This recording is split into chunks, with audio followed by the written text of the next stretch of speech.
Unlisted companies के shares क्या होते हैं, यहाँ पर इन्वेस्टमेंट कैसे करते हैं, अनलिस्टेड कंपनीज के शेयर्स में इन्वेस्टमेंट करके आप लोग कितने रिटर्न्स कमा सकते हैं, हर एक चीज के बारे में आज के इस वीडियो में डिटेल में कवर करने वाले हैं। तो अगर आप लोगों ने भी अनलिस्टेड कंपनीज के शेयर्स में इन्वेस्टमेंट करने की प्लानिंग की है तो आज के इस वीडियो को शुरू से लेकर एंड तक देखना ताकि आपसे कोई भी इंपॉर्टेंट पार्ट स्किप ना हो। सबसे पहले समझते हैं कि आखिर अनलिस्टेड कंपनीज के शेयर्स होते क्या हैं। अब जैसे कि नाम से पता चल रहा है कि अनलिस्टेड शेयर्स यानी कि वो कंपनी के शेयर हो सकते हैं जिस कंपनी के शेयर अभी तक मार्केट में आए नहीं हैं। अब शायद आप लोग ये सोच रहे होंगे कि किसी पर्टिकुलर कंपनी के शेयर मार्केट में नहीं आए हैं तो उन कंपनी के शेयर में डील कैसे करते हैं। अगर कोई कंपनी अपना आईपीओ लेकर नहीं आती है फिर भी उस कंपनी के शेयर मार्केट में एग्जिस्ट करते हैं, लेकिन अगर आप लोग इन कंपनीज के शेयर्स में इन्वेस्टमेंट करना चाहते हैं तो ऐसा आप कर सकते हैं। अब इन्वेस्टमेंट कैसे करना है इसके बारे में तो मैं आपको आगे बताऊंगा। मार्केट में काफी सारी ऐसी कंपनीज होती हैं जो अपने एम्प्लॉइज को बोनस के तौर पर अपने कंपनी के शेयर देती हैं जो कि ट्रेडेबल नहीं होते हैं, और जब वो कंपनी मार्केट में अपना आईपीओ लेकर आती है और उस कंपनी के शेयर्स मार्केट में लिस्ट होते हैं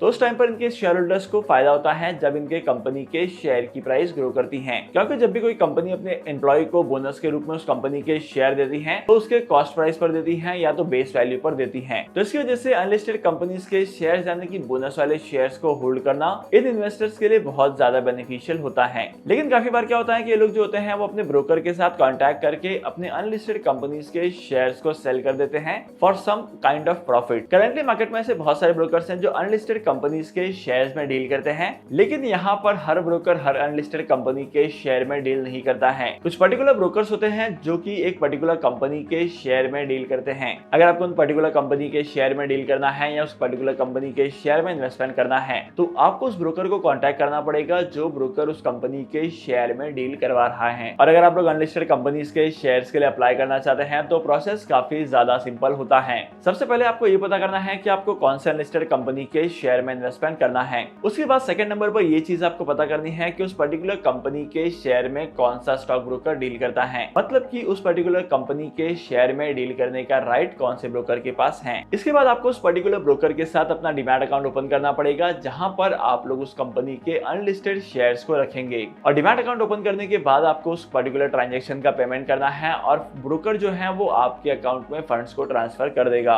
और इसके बाद ब्रोकर आपके अकाउंट में शेयर्स को ट्रांसफर कर देगा और आपकी होल्डिंग आपके हाथ में आ जाएगी। इसके बाद आपको करना है वेट, और जब तक कि कंपनी के शेयर्स मार्केट में लिस्ट नहीं होते हैं तब तक आपको होल्ड करना पड़ेगा। लेकिन अनलिस्टेड कंपनीज के शेयर्स में इन्वेस्टमेंट करने का ड्रॉबैक यही है कि जब तक कंपनी के शेयर मार्केट में लिस्ट नहीं होते हैं तब तक आपको उन कंपनीज के शेयर्स को होल्ड करना पड़ता है, और जब मार्केट में कंपनी के शेयर लिस्ट होते हैं तब आपको प्रॉफिट होगा कि लॉस होगा ये डिपेंड करेगा मार्केट की कंडीशन पर, मतलब कि उस कंपनी के शेयर्स के मार्केट में लिस्ट होने की प्राइस पर डिपेंड करेगा। अगर कंपनी के शेयर की प्राइस ज्यादा होती है तो ऐसे कंडीशन में आपको प्रॉफिट होते हैं, लेकिन अगर किसी भी पर्टिकुलर कंपनी के शेयर की प्राइस कम प्राइस पर लिस्ट होती है लेकिन किसी पर्टिकुलर कंपनी के शेयर कम प्राइस पर लिस्ट होते हैं तो ऐसे केसेस में आपको लॉसेस भी हो सकता है। रिसेंटली मार्केट में अनलिस्टेड कंपनीज के शेयर्स की कैटेगरी में से बहुत सारी कंपनीज के नाम हैं जहां पर करंट लेवल पर आप लोग इन्वेस्टमेंट कर सकते हैं, और over the period of time माना जाता है कि 2 से 3 साल के टाइम पीरियड में इन सारी कंपनीज के शेयर्स मार्केट में लिस्ट हो सकते हैं। तो अगर आप लोग इन अनलिस्टेड कंपनीज के शेयर्स में शॉर्ट टर्म के लिए इन्वेस्टमेंट करते हैं,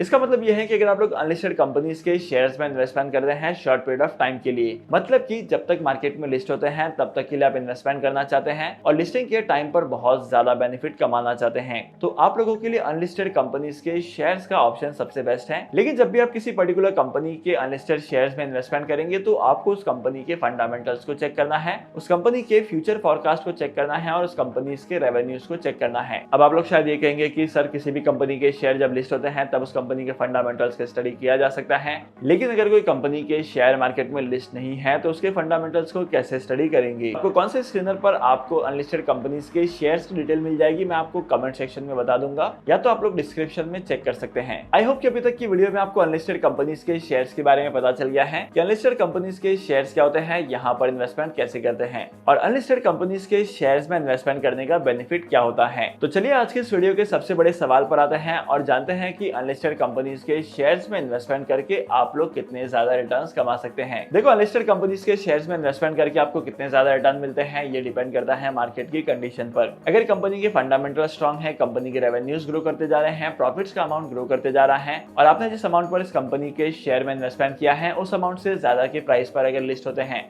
तो आपको प्रॉफिट होगा, और अगर उस अमाउंट से कम प्राइस पर लिस्ट होते हैं तो आपको लॉस होगा। तो आपको अनलिस्टेड कंपनीज के शेयर्स में इन्वेस्टमेंट करके कितने प्रॉफिट्स कमाने को मिलेंगे ये तो मार्केट की कंडीशन पर डिपेंड करता है, लेकिन ऑन एन एवरेज प्रॉफिटेबिलिटी की बात की जाए तो यहाँ पर इन्वेस्टमेंट करने पर इन्वेस्टर्स को 18 to 20% के रिटर्न्स भी कमाने को मिलते हैं। लेकिन अगर आप लोग इन्वेस्टमेंट करते हैं अनलिस्टेड कंपनीज के शेयर्स में तो आईपीओ की तरह यहाँ पर 15,000 की मिनिमम डील नहीं होती है। अगर आप लोगों को इन्वेस्टमेंट करना ही होता है तो यहाँ पर लैक्स में डील होती है, मतलब कि आपको मिनिमम 2 लाख का इन्वेस्टमेंट करना पड़ सकता है, 5 लाख का इन्वेस्टमेंट करना पड़ सकता है और कहीं कहीं पर 10-10 लाख तक का भी इन्वेस्टमेंट करना पड़ सकता है। तो इसी वजह से अनलिस्टेड कंपनीज के शेयर्स में इन्वेस्टमेंट करना थोड़ा सा रिस्की होता है। By the way, unlisted companies के शेयर्स को लेकर आपका ओपिनियन क्या कहता है मेरे साथ जरूर शेयर करना कमेंट सेक्शन में। और आज के इस इंपॉर्टेंट वीडियो को यहीं पर खत्म करते हैं। मैं आपको मिलूंगा अगली वीडियो में नए टॉपिक के साथ, एक इंटरेस्टिंग टॉपिक के साथ। तब तक के लिए signing off, happy investing and good bye.